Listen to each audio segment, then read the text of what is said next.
Revelation. Flannery O'Connor. The waiting room smelled faintly of disinfectant and old magazines. Fluorescent lights buzzed overhead, and through the glass door, late afternoon sunlight lay in long rectangles across the floor.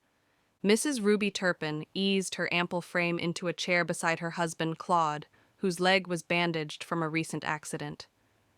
She adjusted her handbag on her lap and gave the room a slow, assessing look, not out of curiosity, but classification. Ruby was a woman who liked to keep things tidy, including her opinions.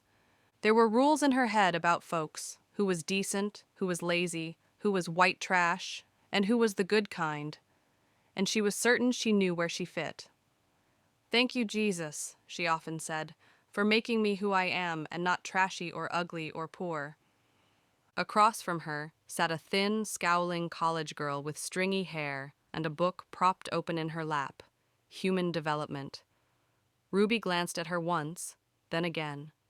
The girl's eyes were fierce, gray-blue and cold, like steel under ice. Her mother, seated beside her, kept whispering apologies for her daughter's mood. Ruby filled the silence with small talk. She was friendly in a way that drew attention to herself. "Well," she said, "I always say thank the Lord I'm not in a wheelchair or sick or ugly. You've got to be grateful for what you have." The girl's mother nodded weakly. The others in the room murmured polite amens. But the girl's gaze never broke. She was staring at Ruby as if she were something crawling under glass. Ruby, feeling a little nervous but still puffed with self-importance, went on. "Some folks, I swear, don't even try. I thank the Lord I got a decent home and a good disposition." Suddenly, whop! The book came flying across the room, a dark blur that struck Ruby squarely above the eye. Pain flared like fire. Claude jumped up, startled, as the girl, the quiet, brooding girl, lunged forward and clawed at Ruby's face. "Go back to hell where you came from, you old warthog!" the girl screamed before the nurses dragged her down. For a moment, the room was pure confusion. Chairs scraped, papers fell, someone shouted for help. Ruby stood frozen, blood pounding in her ears. She'd never been struck in her life, not even by a child, and now here she was, slapped by a stranger who looked at her as if she were filth. The night's reckoning. That night, after the doctor sent them home and Claude had gone to bed, Ruby stood out behind their house. The frogs croaked by the creek, and the stars were coming out like pinpricks over the fields. She leaned on the fence near the hog pen. The animals stirred, grunting and snuffling in the dark. "You old wart-hog from hell," she muttered to herself, the words still burning like coals. She turned her face upward. "Why me, Lord? You could have picked anybody in that waiting room. Why'd you send that lunatic after me?" Her voice cracked the night air. "I work hard. I go to church every Sunday. I thank you for what I have. Ain't I a good woman?" The hogs shifted restlessly below her, as if uneasy with her shouting. Ruby's chest heaved. "If you think I'm trash, then go on and say it. If you don't like how I am, why didn't you make me different?" Silence. Then the sound of cicadas in the trees, and a faint wind stirring through the pines. The revelation. It came not as lightning, but as light. A strange, golden glow that seemed to rise out of the western sky. Ruby blinked, and suddenly she saw it. A long, shining road stretching upward into the clouds, alive with music and laughter. On that road, a procession of souls was moving toward heaven.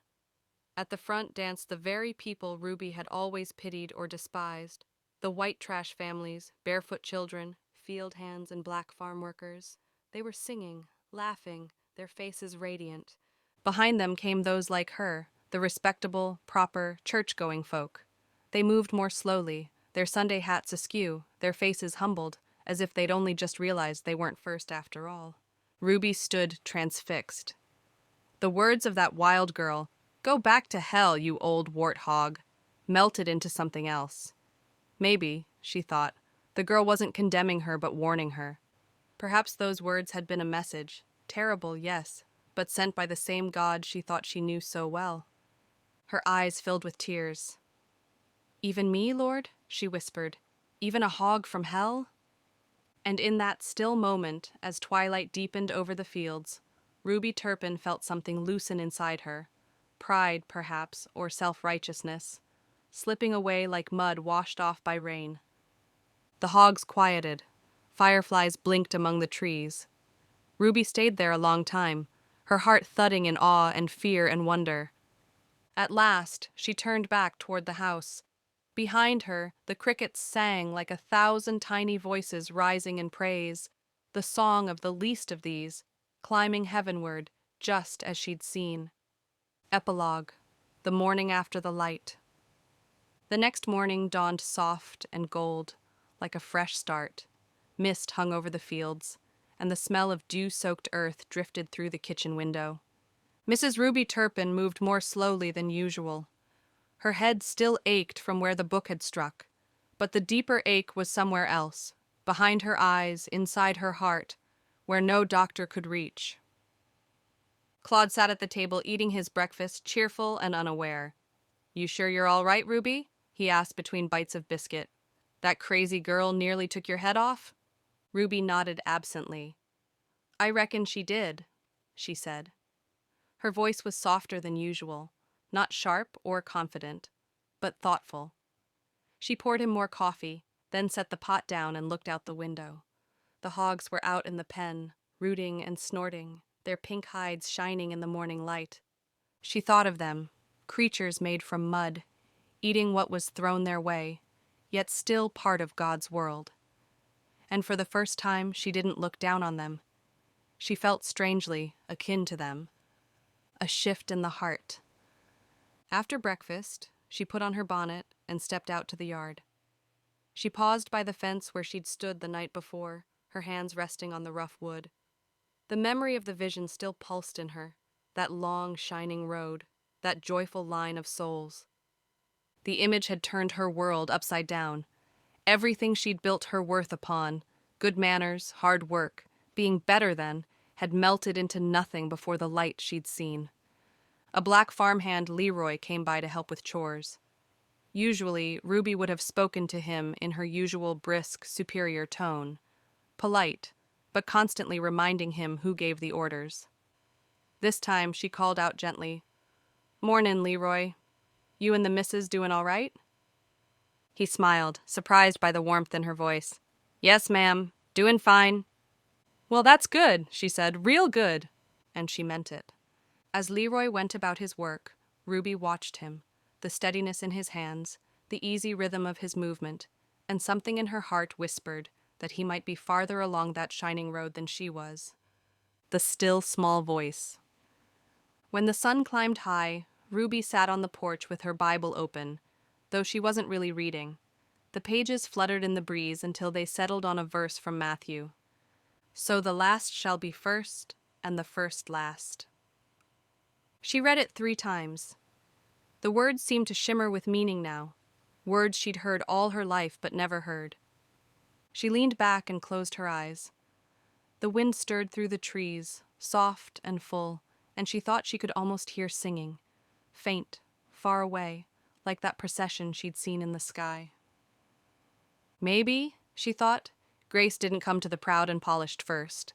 Perhaps it came to those she'd overlooked, and if she was lucky, it might still go to her too. A quiet redemption. That evening, as the sun sank and the fields turned amber, Ruby carried a bucket of scraps to the hog pen. She poured it out and watched the animals eat, their snouts buried, tails twitching. "Go on, you old hogs," she said softly, almost smiling. "You might just get to heaven before I do." And with that, she turned back toward the house, the light catching her face, gentling its lines, softening what pride had once hardened. The porch glowed warm in the dusk, and for the first time in her life, Ruby Turpin felt small, and at peace with it. She no longer needed to be first, she only needed to be found.